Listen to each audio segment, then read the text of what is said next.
Hi, it's me, David, and I'd like to welcome you back to Life with Parkinson's. Thank you for taking the time to watch. I'm just wondering if your brain feels tired sometimes, like you need to wake it up a little bit, or it's rattling and it's not working right, or you need to jam a pair of jumper cables on there and get it jump started and moving again. If so, then you're probably a lot like me. Or it's even possible that your doctor's diagnosed you with something scary called mild cognitive impairment, or MCI. It's like a brain that's just been scrambled a little bit, and it's like a Rubik's Cube with all the colors mixed up that you need to twist back into the right place for it to function again. It could be the medication, or it could be that Parkinson's brains. Shortly after my diagnosis, I was sent to a dementia specialist because I failed a standard memory test. What it was that I was just experiencing depression like symptoms. Depression like symptoms can include slight memory loss, like the time I was trying to remember how to put gas in the car and it just wouldn't work for me. I was like, how does this pump work? It was really, really weird.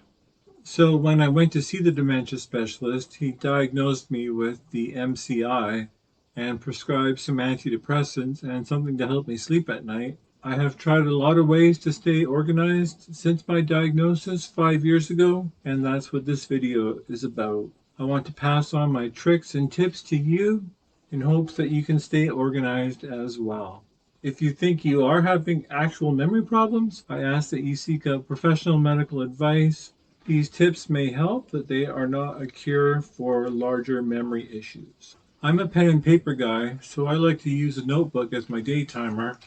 I'm not going to lie, I got it at the dollar store, and then I just write down my list of things to do.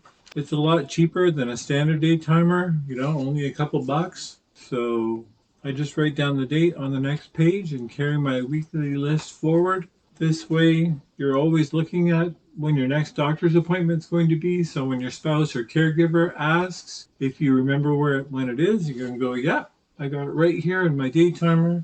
If you're losing a little bit of mobility, try to do all your updating and writing when you're on at your peak times. If you prefer a tablet or a laptop or a phone, use the notes section with the voice to text feature.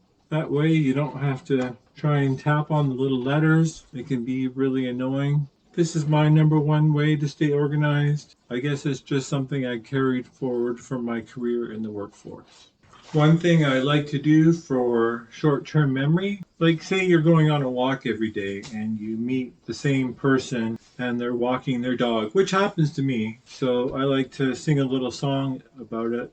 Elsa is the dog that I meet every morning that I like to pet. So if I make a little game out of it or sing a little song, I find it a lot easier to remember. When I meet someone new, I like to try and say their name 20 or 30 times to myself to reinforce that fact before I get into the car and start driving home or walking home or whatever. And I find it easier to file away in its own little place. Okay, this one is probably one of the biggest ones for me. Keep things in the same place all the time. Everything I own around my house that I need on a regular basis, this may be something that you need to get your spouse on board with. My keys and wallet go here. This is where they go every time. So as soon as I walk through the door, I place them back in their spot. And when I need to go out again, I don't even need to think about where they are because I already know that they're on the little shelf in the kitchen where the cow hooks are. My phone, when I charge it up, it goes in the same place every time. I mean, I am just crazy about this kind of thing. Like even my coat goes on the same hanger every time. Because if I don't do this, I get mixed up and things start going missing. I get disorganized quickly and it just turns into defeat and depression for me because that's when I start to feel like a failure.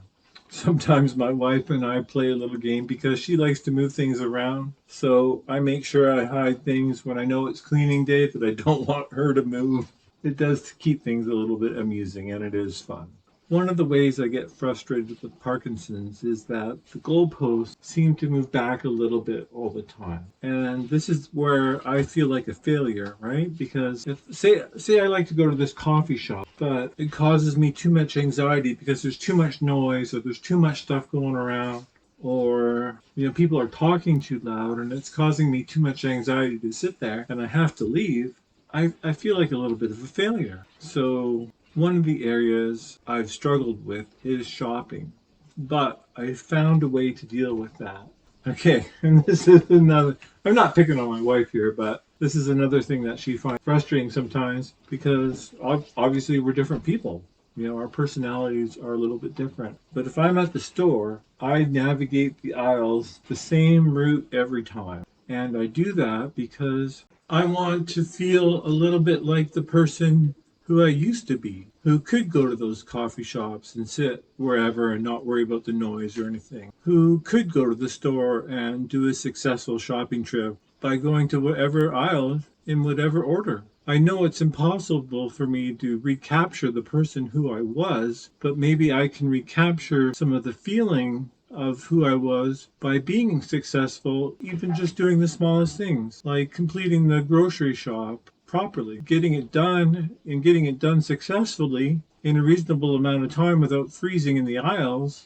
At least lets me feel a little bit like the person that I used to be. And to me, that's important. Another thing that I like to do to help me feel successful is to take the same route to each destination the same time. And I do that because if I take the same route to the gym every time and the same route back, I feel comfortable driving that route and I know it really well. When I do the whole outing, drive to the gym, stay at the gym, complete my target workout, drive back home, maybe stop and pick something up that we need on the way home and do that whole trip successfully, I do feel good about myself. It's like, I can still do that. I can still contribute to society. When I'm focused, it helps me to dull out the background noise and the background activity that causes the anxiety. So it keeps the anxiety at bay, and when the anxiety isn't overwhelming me, I can stay organized. Crowds and noise cause the anxiety, but repetition, repetition, repetition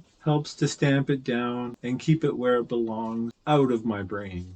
In a way, when you can predetermine what happens on your outing and you have that plan, you can beat the anxiety to the punch. I do this when we go to a restaurant. I try and sit at the same table every time. When we go to a store, I've got my parking spot that I go to every time. At least I don't forget where I parked the car. If I park the car at the same time every time I go to Walmart, I know where the car is. Just a little insert here. If you are finding this content interesting and helpful, I ask that you click the like button. This will help this video spread to more people who are looking for it. Thank you.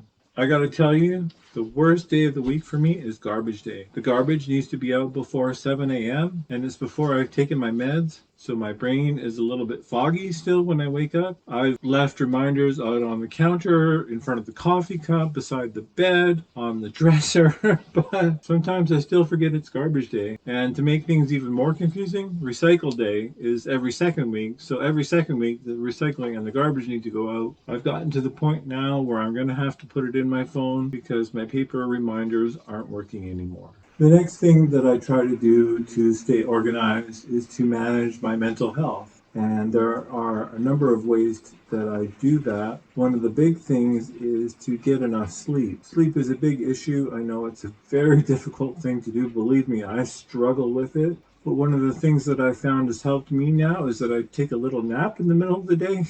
I'm not even 50 years old. If I've had my half an hour, 45-minute nap, I'm ready to go. The rest of the day I can tackle it. And having a nap, I can't actually go to the gym in the evening if I haven't had my afternoon nap because I get so fatigued that I start freezing, my gait starts freezing, and I can't lift weights. So that's one of my rules. I don't go weightlifting without my nap. And daily exercise. Try to get my exercise lately. You've probably seen my gym video and my exercise for sleep video, but I've found that just going to the gym isn't enough. So now I've started a daily walk that I'm doing at least 5 or 6 days a week. I go for a 4-kilometer walk. I try and do it in the morning, but sometimes my right leg is like, no, we're not going to go for that walk. So people in the complex are like, are you okay? And I'm like, No, just trying to stretch out my leg muscles. I never know when they're going to work properly for me, but I do like the morning walk. It actually has improved my gait quite a bit, so I'm walking a lot better and I'm happy about it.